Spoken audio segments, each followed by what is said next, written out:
Alright, let's get started making the curtains game. And we're going to go ahead and do that by printing off one copy of the thick paper print.pdf file. That's 15 pages long. You can see the first page right there. Go ahead and print that off.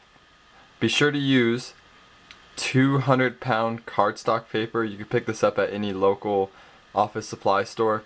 And because we want to have a really thick paper for all these pieces.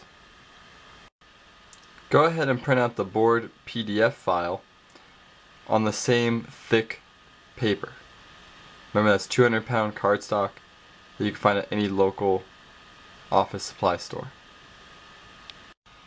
I'm going to go ahead and print out the thin paper print.pdf file. I want to go ahead and print this on thin, regular, everyday paper. I'm going to print out one copy, and this is going to print out the money for the game. Good, now that I have everything printed off, as you can see here, I'm going to go ahead and start by cutting out the act cards. I'm going to cut out just this white border, following along this dotted line going along the outside. I don't want to cut across these dotted lines yet, nor do I ever want to cut across this middle bold line. So this whole piece should be all together, and this white border should be cut off. Go ahead and do that. Once I have the act cards cut out, I'll have this big piece of paper. What I actually want to do is fold this over and make sure that the top part is full on top of the back part. And so I'll crease that going along this spine, which will follow along this big black line. And then I'm actually going to glue in between these two parts and glue it together. It should have a result that looks something like this once I'm done. From here, I'll be able to cut off each one of these squares and I'll have 3 parts done with just one gluing.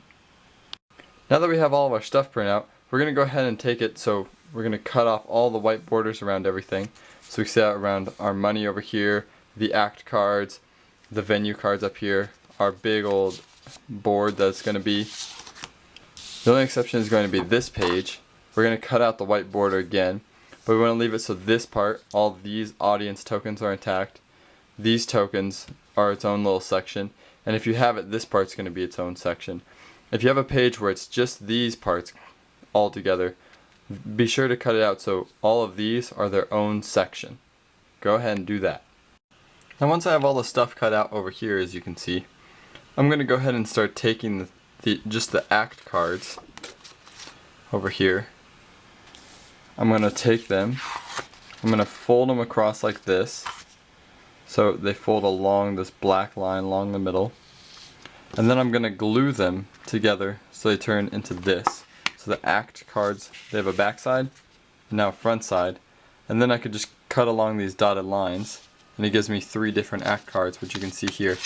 Now these feel pretty stiff, kind of like an actual tile piece that we would really have in a board game.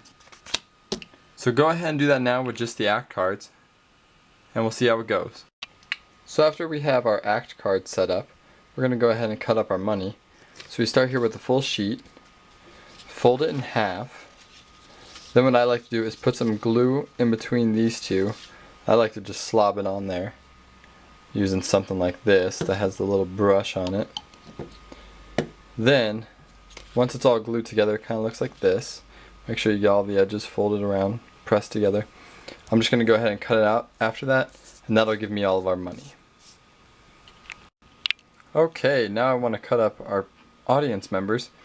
I'm just going to go ahead and cut along this big vertical line right here. 1, 2, 3. So I should have 1, 2, 3, 4 different rows of people. We're going to be folding these rows together and then cutting them up horizontally. So we'll have all of these individual pieces. Go ahead and do the same thing for just these 3 little tokens here. Fold them over, glue them together, and then cut along these lines. So you're going to have an L, an M, and a U token, all separated, but that with a front side and a back side. So just like other things, we start off the venue by having a full sheet, folding it in half, gluing it together to look like this, and then cutting it apart so we have a 3, 5, and a 7 separately. Go ahead and do that with all the venue sheets. Just like the other ones, I'm going to take these prices over here, these price tokens. I'm going to fold them along this black line, just like this. And then I'm going to glue them together, so they should come out like this. Then all I have to do is cut them along these dotted lines, and then I'll have all my different price tokens. So now we have all of our pieces done. We got the money, all the tokens, the venues, and the act cards. We're going to go on over here to our cutout board pieces. We'll start with this top left board piece. We're just going to go ahead and tape on this right piece right here. They overlap just about by a centimeter, so you can see. So we're going to make sure that's in line. And they're just going to go ahead and tape it going horizontally across here. If you want to, we can also tape it on the back, because we're not going to be folding this one over. It's just going to stay as one big piece.